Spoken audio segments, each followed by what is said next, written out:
What's up, party people? Okay, so the truth is, I don't always get everything right. And a few of you super sleuths out there who are somehow nerdier than myself noticed something a wee bit suspicious on my latest episode, specifically this one here.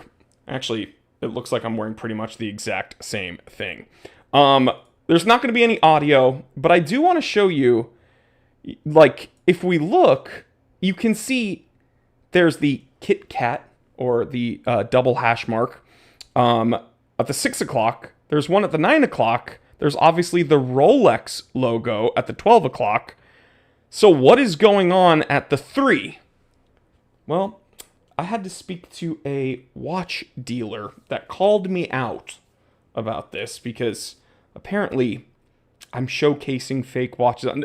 No, the truth is, we went and spoke with the dealer who actually supplied this Rolex, and he's a very cool dude. He goes by Wrist Time Co. on Instagram, and he was so interested in, what's going on with this Rolex, that he agreed to join me live. So we're going to jump on Instagram Live as well, and you're going to be hearing it, and I'm going to be showing you how the live stream goes here on Instagram. So if you like the Instagram platform, you can watch it there, or if you want to join me here, you can join me here. So we're going to go ahead and go live.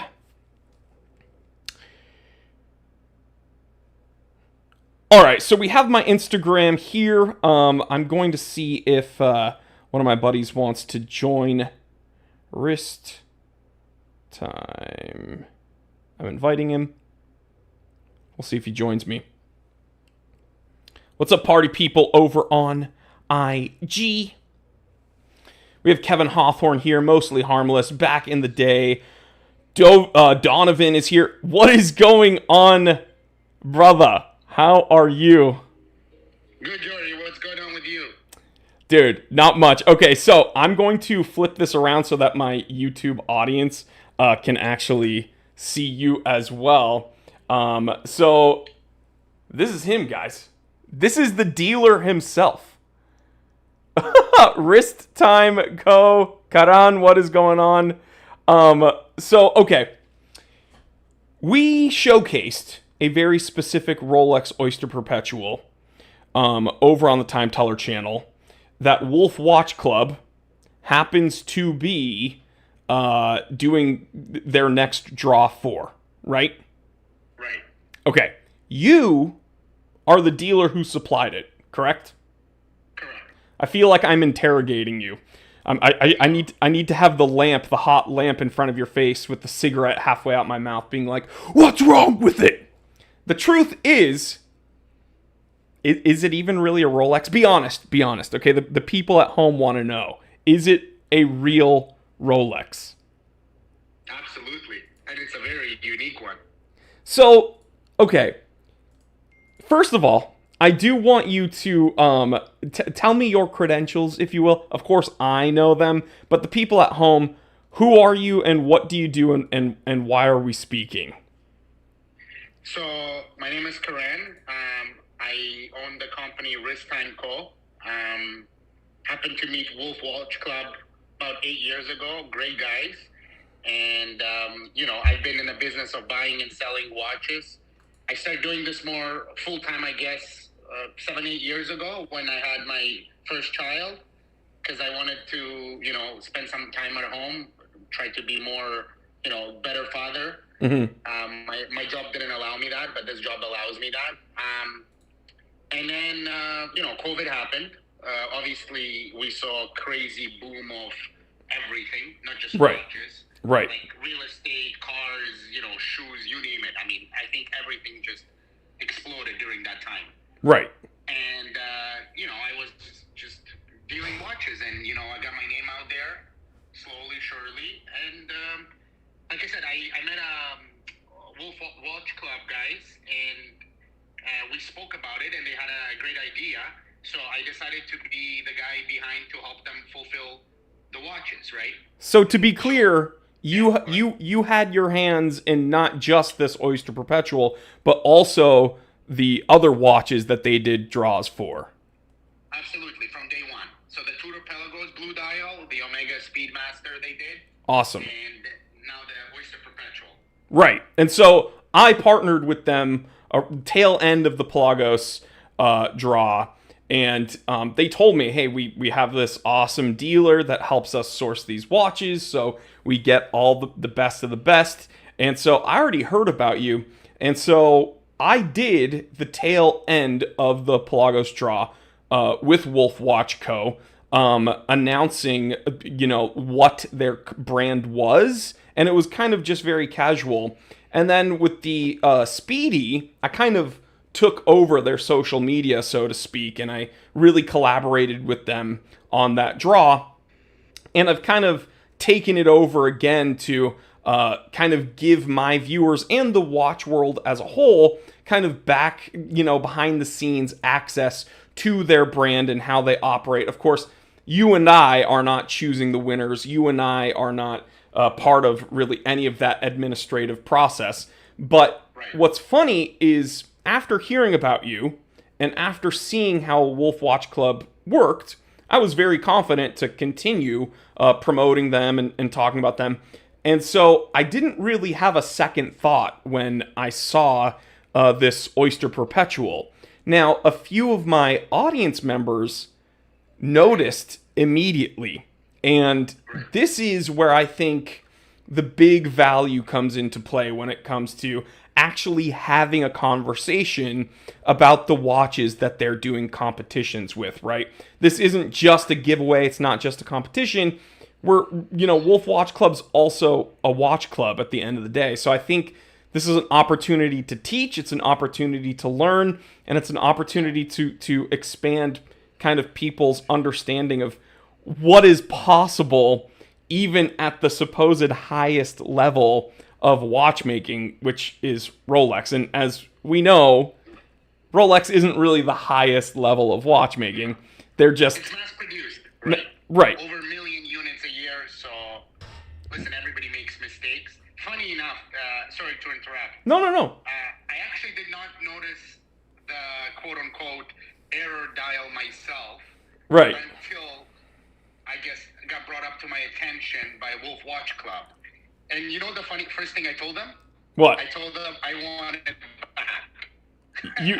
You want it back? Yeah. I said I want it back. I'd like to switch. Yes, because all the watch connoisseurs, whoever knows, they know how rare and how, I guess, the rarity of making the rarity of Rolex doing mistakes like that are very slim, right? Well, There's obviously few error dials in past. Yeah, go ahead. Right. So the fact of the matter is, it's almost because of their mass-produced units that having any deviation from that is a very big deal.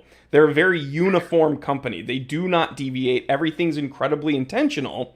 And this isn't like an FP Journe where you can tell that someone hand painted the signage on the dial. So there's going to be deviations within various units and blah, blah, blah.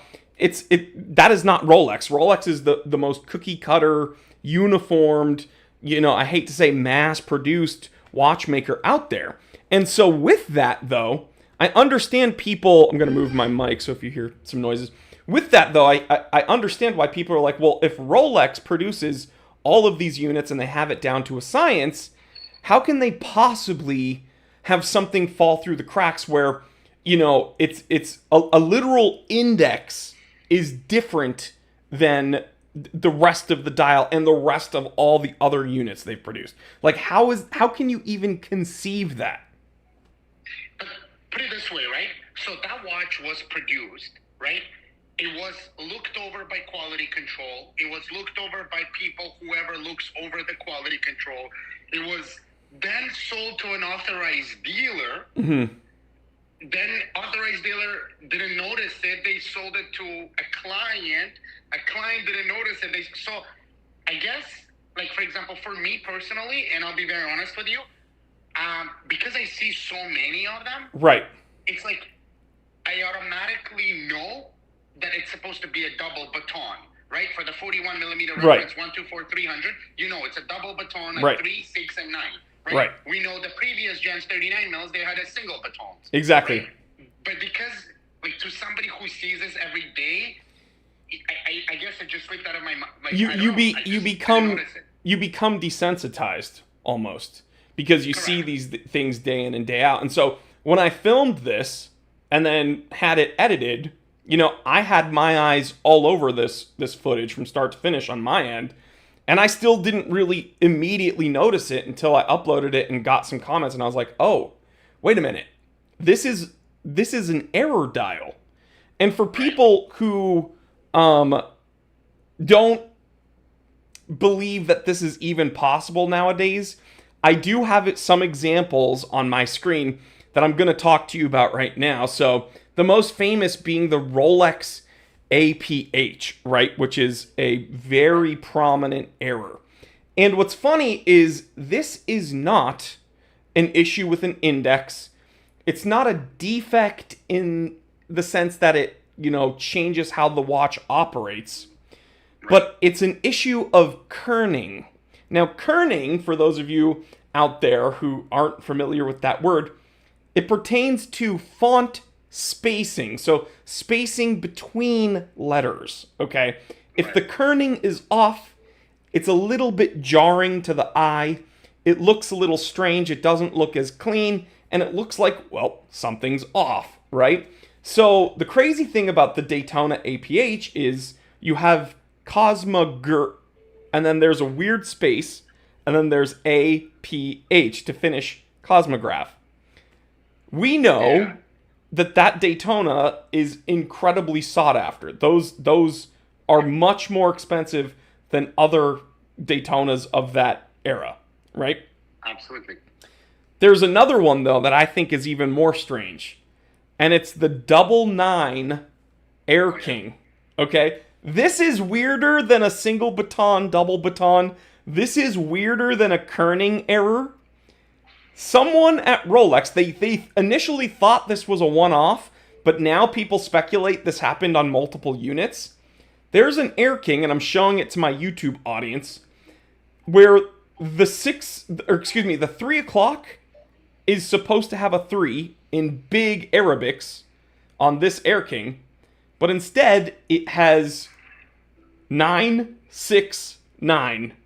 So it's like that. I think is even stranger than a single baton, double baton. And then it's crazy. I know. I saw that video, and you know what's cool about it is that the font that they use for 9 and a 3, right? Like, you can see why that mistake could possibly happen, right? If you look at the dial at a certain angle, the way the light hits the numbers, it kind of reflects different. Of course. Right? So, a lot of people would not notice it right away until it's pointed out, right? Especially because of probably the craziest one. Our brains want symmetry. So when you see 9, you don't necessarily think anything's wrong until you actually realize the numbers don't make sense. There shouldn't be more than 1 9 on the dial. So then there's what's called it's a Zenith Daytona. All of these Daytona issues happen with Zenith Daytonas, by the way, which is so strange. But it's the Patrizi dial, which is just one of the compounds that they used to border the sub-registers didn't have adequate UV protection, so it all essentially patinated earlier than other examples. But that's on a list of Rolex errors. I don't really consider that an error. I just think it's, an age deviation. People that look at a Patrizi dial Daytona aren't going to think it's an error. They're just going to think it's a Daytona with nice patination. But there is one of the, I think, most sought after Rolex error dials, and it is the No Daytona. And that's also a Zenith Daytona era error, and it's where you have a legitimate Cosmograph, but they do not have the Daytona signage above the lower register, which is insane, but it's it has people freaking out. If one comes up for auction, it immediately gets scooped up for big money. People want it, and I mean, it makes sense. There's a following for Rolex, as we know, Yeah. and any deviation from the norm is going to be a big deal. So when we bring it back to this OP41, if you just Google, and the people at home, OP41 error dial, unfortunately, this is not super uncommon. It's not a one-off thing. It's not a two-off thing. You can find examples. We have one listed here, error dial, with essentially the same issue just flipped, where there's a Kit Kat that's supposed to be... Well, actually, this one's even stranger. I'm going to show you right now. I'm going to flip my camera so you can see what I'm talking about, because you're not here on YouTube. But if you take a look at this, my camera's flipping. You see that, right? Yeah, that's crazy. Like, see, that's Double baton. Look, there's no reason why that should happen, but alas, it does. It's super duper weird. But again, this is, I guess, a little bit easier to spot, right? Right. Because like you said, when it comes to symmetry and the way our minds work, like single baton at 3 o'clock, double baton at 9 o'clock. Right. But this is completely off, right? The weird thing, though, and you know this from being in retail for watches, whenever a dealer says request information or price on demand, it means it's more expensive than it should be. Yeah. And this one, Absolutely. this is just an OP. It's a stainless steel Rolex, no complication. They should have the price listed here immediately. But this is with original box, official warranty, 12-month, and they have price on demand, which means this one is fetching big money. They're going to ask above market for that error. Of course. So here's what I want to ask the people at home. So we've now spoke to Wrist Time Co., the CEO, Karan, and he wants the watch back because he sees the value in it and he sees that it's cool. What I want to know, and I think this is good information for Wolf Watch Club because they should understand what watch they're actually going to be doing the competition on. I want to know in the comment section from you guys, do you want to continue with this error dial? Okay, this blue error dial. And again, Wolf Watch Club's going to be paying attention to this comment section. So even if you're not watching this live, sound off after the fact. Do you want your hands on this potentially very sought after error dial, or do you want a clean dial, no error, run of the mill OP? Comment. Let me know what you think. Let Wolf Watch Club know what you think. And yeah, follow Wrist Time Co. because I really appreciate you giving me your time to talk to me about this Absolutely. strange phenomenon. Yeah, Joey, pleasure is all mine, man. Thanks for having me with you today. And Of course. listen, I'm curious to see the comments. I mean, I'm commenting that no, I want because Yeah. But it's interesting to see. Like I said, definitely a unique scenario here. I just think it's worthwhile to use this as a point of education, of conversation, of showing people, look, we put Rolex on a pedestal because they do make a lot of products that I really like. But they're not above, making mistakes. At the end of the day, it's an automated system, but they are still human, and letting things go out the door that are slightly imperfect, it can happen to anybody, even the big boys. So, yeah, it's an authentic Rolex. It's just a really weird one-off error, and it is what it is. So, guys, I will see you on the next one. Stay happy, stay healthy, stay blessed. Thank you so much, Karan, for hanging out with me. Follow him on Instagram, Wrist Time Co. And yeah, I will catch you on the next one. All right, guys. Click the link in the description below. Check out Wolf Watch Club if you want to play. And yeah, I appreciate all of you guys. All right, see you guys. Bye, buddy. Bye.